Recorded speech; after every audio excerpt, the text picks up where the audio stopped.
Betrayal as a path to happiness. This is the story of how my sister betrayed me by sleeping with my boyfriend, but despite the deep disappointment, pain, and loss of confidence, I managed to find the strength to get through those hard times and find true happiness. "Caroline, enough already," I shouted, trying to hold back my laughter as she tried again to get me to try the new dish she had made for our dinner. Caroline was my younger sister. She was only 25, but her culinary experiments always gave my mom and I a headache. She loved experimenting with spices and ingredients, and every time her dishes turned out either incredibly delicious or completely inedible.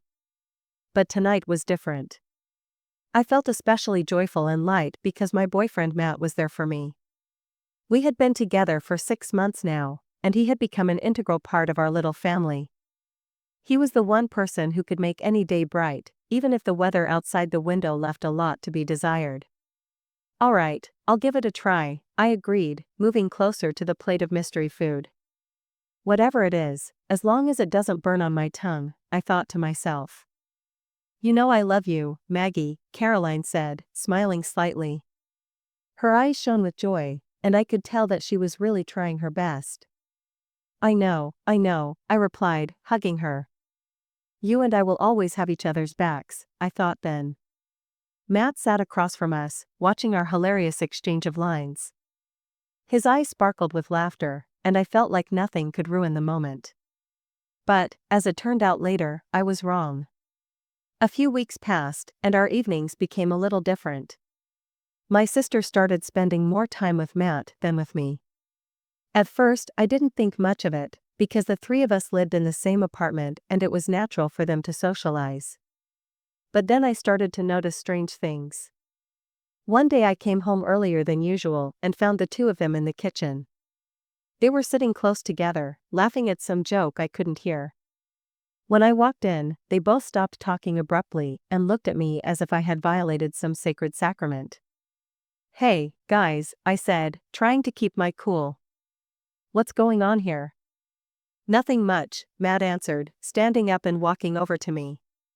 He put his arm around me, but his embrace seemed kind of cold and distant. Maybe it's just my imagination playing tricks on me?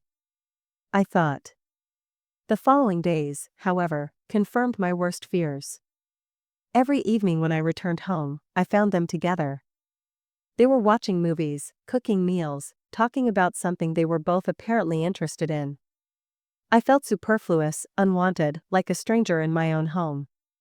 One night when I woke up suddenly, I heard Caroline's bedroom door open quietly.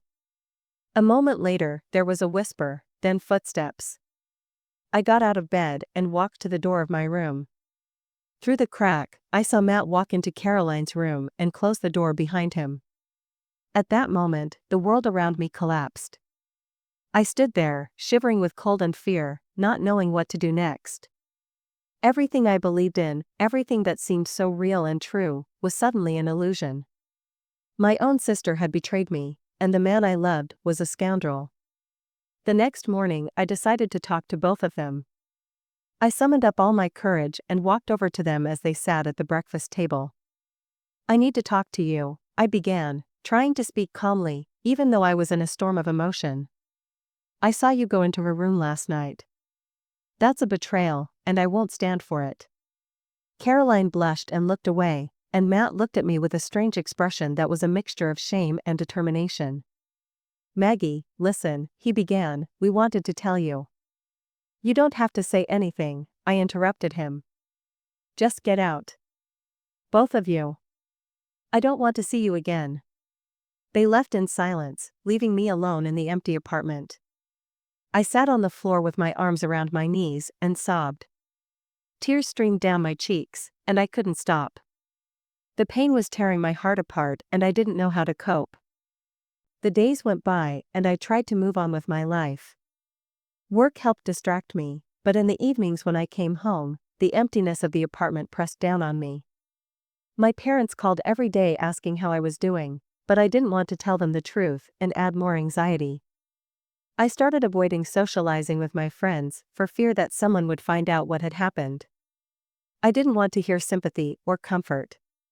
I just wanted to cross out and forget everything that had happened and start a new life. One evening, as I sat alone in my room, thinking about my future, the doorbell rang.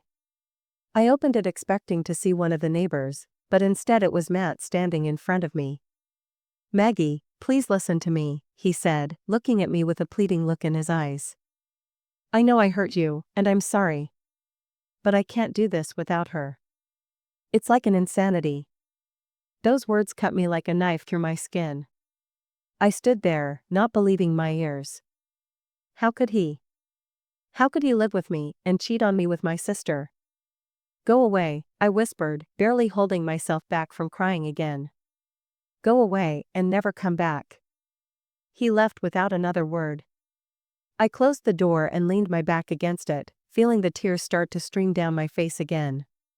Everything I once thought was important was now meaningless. Love, trust, family, all of it shattered in an instant. A month passed.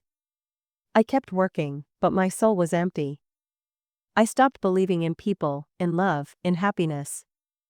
Every morning I woke up with a heavy heart, not knowing why it was even worth continuing to live. One morning, as I was getting ready for work, the phone rang. My parents' number popped up on the screen. "Hi, Mommy," I said, trying to sound cheerful despite my condition.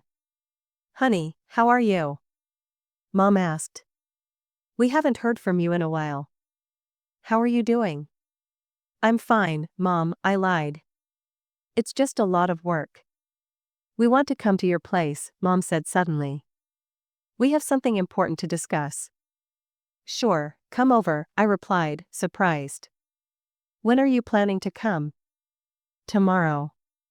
We'd already bought the tickets. The next day my parents arrived. They looked tired, but happy. My mom immediately hugged me, and my dad patted my shoulder. "Daughter, we need to talk," Dad said seriously, leading me into the living room. "We know what happened. Caroline confessed everything to us." Hearing my sister's name made me wince. How could she? I thought. "It wasn't her fault," Matt came to her, Dad continued. "She's very remorseful and wants to apologize to you. She has a new boyfriend." "What about Matt?" I asked without looking up.